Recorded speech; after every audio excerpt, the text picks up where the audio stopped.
My name is Arvind Kala and I live in Delhi. Mr. Modi has certainly triggered a Hindu resurgence in India, a resurgence which borders on Hindu jingoism. Before Mr. Modi came, a Hindu in India was somewhat like fish in an ocean. Just like fish in an ocean don't know they live in water, the Hindu in India was not aware of his Hindu identity. Hindu was how he was born and Hindu was how he would die. Mr. Modi has changed all this. In the last 7 years, he has injected a huge amount of Hindu pride, even Hindu conceit, in the hearts of millions of Hindus. So when talk comes around to Mr. Modi turning India into a Hindu state, the thought resonates in the hearts of millions of Hindus. They say if Muslims can have a Muslim state, why can't Hindus have a Hindu state?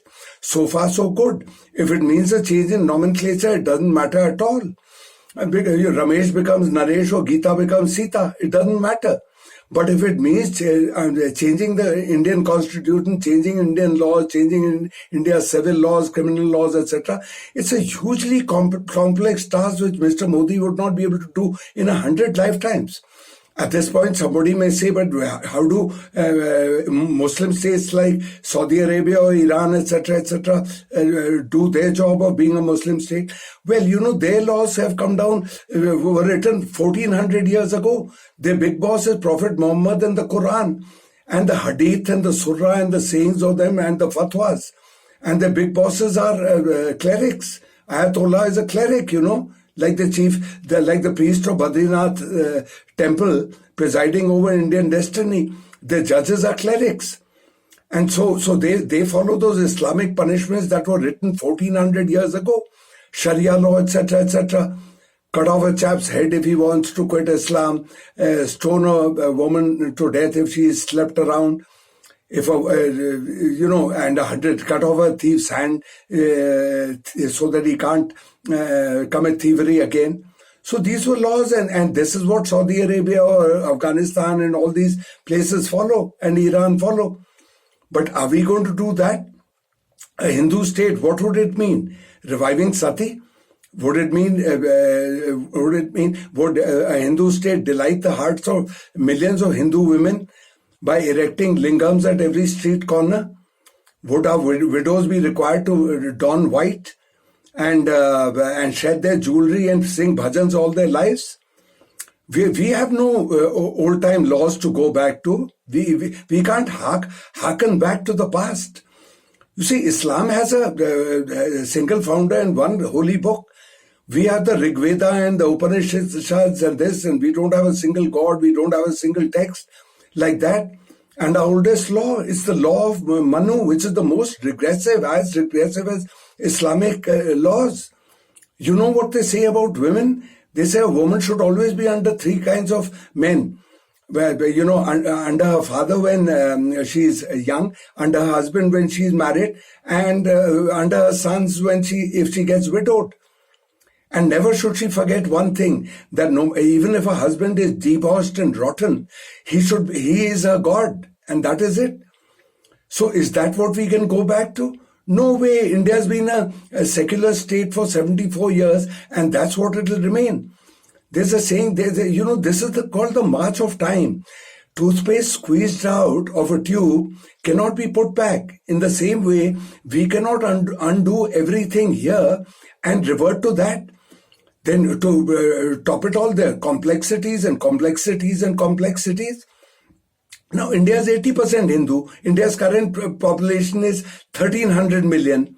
Of these, a little over 1 billion are Hindus, 200 million are Muslims, 23 million are Christians, 50,000 are Parsis. So what are you going to do? Are you going to make different laws for Christians, different laws for Muslims? Are you going to have different inheritance rights? In Islam, that is so. I mean, in the sense, a woman's testimony is worth half the worth of a man's testimony in court. It was there written in the Quran or written in their surah or said in their surah. It's like this. Now, in a country like Iran, if a man rapes a Christian or a Hindu woman, nothing is done to him. He gets away the life punishment. In India, if India becomes a Hindu state and a Hindu boy rapes a Muslim girl, would he get no punishment or very little punishment? But if a Muslim was to rape a Hindu woman, then he'd get huge. Like in Iran or something, the chap would be put to death. His head would be knocked off, detached from his body. So these are hugely, as long as these things remain talk, there's no harm. And if it satisfies the BJP, yes. What does it require? It requires just a constitutional amendment. The Indian constitution has been amended 103 times. Mr. Modi can do it 104th time. The present constitution says India is a secular republic. Mr. Modi can make it India is a Hindu republic. It doesn't matter, as long as everything remains the same. But if you're going to change things, etc., it'll just, and then you'll be also triggering the law of unintended consequences. You want to do one thing and something else happens. You want to make a samosa and you end up making pakoras. It's like this. So never get into these complexities. Just educate people, get on with your lives, give people meat, give them this thing like that. And folks, I have to end now. I have to bid you farewell. But before going, please look below. There's a subscriber button on the right. You can press it and subscribe. And it costs no money. And if you subscribe, I'll give your granddad a thoughtful gift.